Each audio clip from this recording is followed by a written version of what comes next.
Chers amis, bonjour. Parashat Emor 5779. Alors, l'influence extérieure.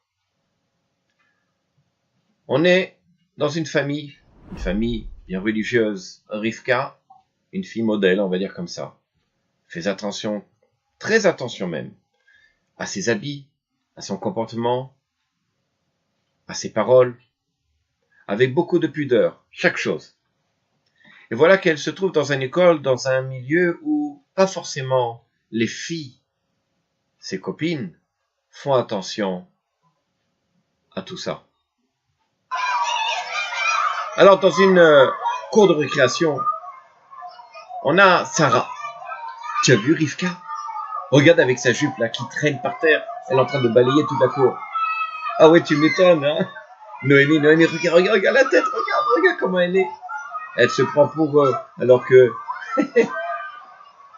évidemment, pour Rivka, c'est très difficile d'entendre sans arrêt des critiques, la moquerie, sur la façon dans laquelle elle s'habille, sur la façon dans laquelle elle se tient, avec pudeur. Elle se dit, mais peut-être que c'est pas comme ça. Peut-être que c'est effectivement ridicule d'être comme ça. Et malheureusement, avec le temps, elle a commencé à arriver à l'école, où elle a commencé à soulever un peu sa jupe, pour être un petit peu comme ça avec les copines. Et un jour, elle arrive effectivement avec la jupe comme ses copines. Mais le problème, est-ce que elle fait bien pour pouvoir être avec la chevra, comme on dit, avec le groupe? Qu'est-ce qui va se passer à l'avenir pour Rivka? C'est ce que souvent les parents se demandent. Alors, je vais raconter une histoire qui s'est passée il y a de cela quelques années en Angleterre. Il y avait comme ça un ingénieur qui travaillait sur la réparation des frigos d'entreprises, d'usines. Et voilà qu'on l'appelle sur un terrain, sur une usine qui était en réfection. Il devait donc réparer deux grands containers frigorifiques. Et voilà que donc il arrive et sur place, donc il y avait personne, c'était lui, il y avait juste le directeur de l'entreprise qui lui indique, de l'usine, qui lui indique donc le lieu où il fallait travailler. Après 24 heures, le directeur de l'usine n'a aucune nouvelle de l'ingénieur. Il commence à s'inquiéter. Il aurait pu venir me voir pour me dire où on en est la réparation. Effectivement, le lendemain, il appelle la police parce que il ne sait pas ce qui se passe. Il n'arrive pas à le joindre. Et il a peur qu'il se soit passé quelque chose. La police arrive, ils font des recherches. Et il se rend compte que l'un des containers frigorifiques était fermé. Et en l'ouvrant, il voit l'ingénieur par terre mort. Alors, arrivé à l'hôpital, ils font l'autopsie du corps. C'était un non-juif, bien entendu. Et chose étonnante, c'est que le médecin légiste note sur son carnet mort par mort frigorifique. Mais ce qui est plus étonnant, c'est que ce même conteneur frigorifique ne marchait pas. Donc comment a-t-il pu mourir de froid? La seule chose qu'a pu expliquer le médecin à la police, c'est qu'il était tellement persuadé lorsqu'il s'est fait prisonnier un peu dans ce compartiment et que personne ne pouvait l'entendre, il a tellement eu peur de mourir de froid qu'il en est mort de froid. Les Pirkei Avot, dans le premier Pérec, premier chapitre, Mishnah Aleph, 7e, pardon, il nous dit comme ça, Nitai Arbeli. Nitai Arbeli nous dit la chose suivante, Achek Mishachenra, éloigne-toi d'un mauvais voisin. Rabbeinu Yonah, qui commente les Pirkei Avot, les traités des pères, il nous commente ici la chose suivante, il nous dit, c'est le chemin à prendre pour toute sa vie, de s'éloigner de chaque situation où se trouve un danger, où l'on peut être influencé, simplement même de la vue de quelque chose de mauvais, on doit s'éloigner, de peur d'être influencé. de ne pas se sentir redevable d'un proche ou d'un groupe avec qui on pourrait être influencé. Ainsi nous dit Rabbeinu Yonah.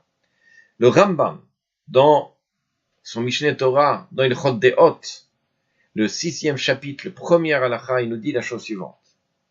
La nature de l'homme est d'être influencé, d'être attiré par les idées, les actes de ses amis, de son entourage, et il va prendre l'habitude des gens qui l'entourent. C'est pourquoi l'homme doit s'habituer à se lier à des tzadikim, de s'asseoir auprès des sages, afin d'apprendre d'eux leurs actes, et de s'éloigner du mécréant qui va dans l'obscurité, etc., etc. Je ne peux pas traduire tout le Rambam, il est assez long. La Gemara dans Baba Kama, elle nous dit comme ça, dans la page 50a. Elle rapporte l'histoire de ce chassid-là, qui un jour, en se promenant sur le chemin, il voit un propriétaire d'un champ qui est en train de jeter des pierres de l'extérieur vers l'intérieur, vers son terrain. Alors, il lui fait la remarque, mais que fais-tu? Pourquoi envoies-tu des pierres comme ça? Et le propriétaire du champ le regarde avec un sourire ironique. Bon, quelques années après, cette personne, ce propriétaire du champ, décide de vendre son champ et, sans faire exprès, bien entendu, il trébiche sur des pierres, les fameuses pierres qu'il avait jetées une fois en se cassant quelque chose, et il se rappelle ce fameux chassid qui lui avait dit « Mais pourquoi fais-tu une chose pareille ?» Comme ça est l'histoire dans la Gemara. Bon, mais en fait, il y a un message très important dedans. Un homme ne doit pas, on va dire comme ça, croire qu'il n'a à garder que son terrain, faire attention qu'à son terrain, qu'à son champ, qu'à son domaine, et jeter les pierres vers le domaine public en disant « c'est pas grave ». Au contraire, si l'on veut éduquer une personne, on doit l'éduquer dans son ensemble, pas seulement lui, mais aussi avec tout ce qui l'entoure. À savoir que simplement dire à un enfant le comportement « mets les mains sur la table », pas l'écoute, ne dis pas de gros mots, etc., c'est très bien, c'est des rêves, c'est la savoir-vivre. Mais il y a aussi quelque chose d'important, c'est de savoir aussi se comporter à l'extérieur, de faire attention à être à l'extérieur. Même si le domaine public, encore une fois, est rempli d'épines, est rempli de pierres, même pour ses propres enfants, ça peut être un danger. C'est un risque d'y tomber, de s'y piquer, de s'y blesser. Pourquoi? Parce que le domaine extérieur influence sur le domaine intérieur, sur le domaine privé. Donc on n'a pas à rapporter les problèmes vers l'extérieur, parce que de peur que ça revienne. Alors, pourquoi je vous dis ça? Parce que la paracha, justement, parle de ça. Elle nous dit la chose suivante. Vayomer Hashem el Moshe, Hashem il a dit à Moshe, Emor el Kohanim, dis aux Kohanim, Bene Aaron, fils d'Aaron, Vamart alem, tu leur diras, les nefesh, lu itama be'amav, toute personne ne devra pas s'impurifier, be'amav, dans ton peuple.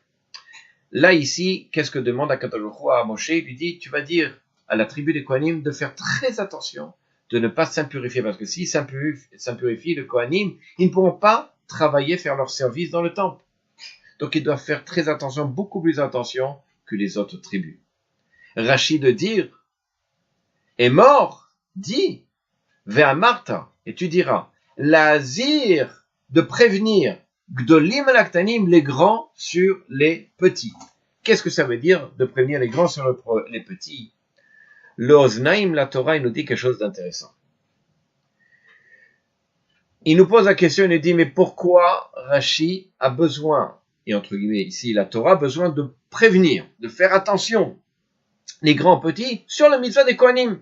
Et pourquoi pas sur les autres mitzvot? Pourquoi Rashi a parlé sur cette mitzvah-là, des Kohanim qui doivent se préserver de toute impureté? Et il répond, l'éducation à la maison est quelque chose de très important. Et pourtant, ce n'est pas suffisant. Ce qui nous entoure est tout aussi important, car cela nous influence beaucoup. L'homme est influencé de ce qu'il voit autour de lui. Ici, on parle des Kohanim, qui doivent faire très attention de ne pas, bien entendu, on a dit, de s'impurifier avec un mort, mais de montrer l'exemple, on va dire comme ça, aux enfants, et de faire très attention aux enfants, à leurs enfants, les petits Kohanim, qui ne soient pas entourés des autres tribus. Pourquoi? Parce que les autres tribus n'ont pas cette prévention, cette interdiction, parce que des fois ils doivent faire des enterrements, donc ils vont se lier, ils vont toucher des morts, ils vont avoir une relation probablement avec quelque chose qui est impur. Les enfants Kohanim, qu'est-ce qu'ils vont faire? Ils disent, tiens, il peut toucher, nous aussi on peut toucher. C'est pour ça, nous dit l'Oznaim la Torah, c'est de faire très attention, beaucoup plus attention, aux enfants Kohanim, parce que ils sont entourés de tribus qui, eux, n'ont pas le devoir forcément de faire attention à l'impureté. Parce que eux-mêmes, les autres tribus ont une mitzvah d'enterrer une mitzvah. Ce que les Kohanim, ils n'ont pas le droit, eux, d'être impurs. C'est pourquoi, nous dit la Torah, ils ont un avertissement particulier.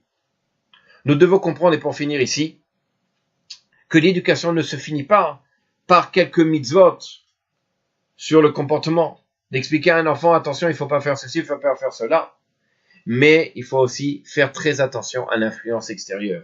Alors, je ne vais pas entrer, c'est trop long, sur tous les exemples, mais je vous dirai les choses importantes, les amis, les jeux, la musique, le sport, la lecture. Chacune de ces catégories-là ont une influence, bien entendu, importante sur le psychisme de l'enfant.